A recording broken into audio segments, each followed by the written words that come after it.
Hello everyone, কি অবস্থা? কেমন আছেন সবাই? আশা করি সবাই ভালো আছেন। সো এভরিওয়ান, তো আজকে যে ডেইলি সাইবার কোডটা এটা কেমন করে নেবেন। সো এভরিওয়ান, এখানে দেখতে পারতেছেন ডেইলি সাইবার নামের একটা অপশন রয়েছে। সো এখানে একটা ক্লিক করে দেবেন আর অনেক ফাস্ট কিন্তু উইথড্র দিয়ে দিবে। তো সবাই আপনারা নিয়ে নেবেন। তো এই যে এখানে কোডগুলো তোলার জন্য আপনারা যারা নতুন বুঝেন না, এখানে ক্লিক করতে হবে আর এই কোডগুলো বসবে, এখানে অক্ষর আসবে আর এই 1 মিলিয়ন কয়েন পাবেন। তো আপনি যদি এখানে যদি ক্লিক করে যদি ধরে রাখেন তাহলে এমন একটা মাইনাস উঠবে, আর যদি ক্লিক করেন তাহলে এমন একটা ডট উঠবে।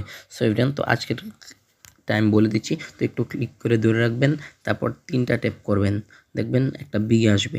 তারপর একটা চাপ দিয়ে ধরে রাখবেন, আরেকটা ক্লিক করবেন, তারপর আবার 2বার চাপ দিয়ে ধরে রাখবেন, দেখবেন ওয়াই চলে আসবে। তারপর আবারও একটা মাইনাস দিবেন, চাপ দিয়ে ধরে রাখবেন, 3টা ট্যাপ করবেন, দেখবেন বি চলে আসবে। তারপর 2টা ট্যাপ করবেন, দেখবেন আই চলে আসবে। তারপর একটু ক্লিক করে ধরে রাখবেন, দেখবেন একটা টি চলে আসবে। এটাই ছিল আজকের ডেইলি সাইবার কোডটা। সো এভরিওয়ান, তো সবাই আপনারা কমপ্লিট করে নিন আর আমাদের চ্যানেলটি সবাই সাবস্ক্রাইব করে দিন এবং কি আমাদের টেলিগ্রাম চ্যানেলে জয়েন হয়ে যান। আজকের জন্য এই পর্যন্তই, দেখা হচ্ছে নতুন কোনো ভিডিওতে।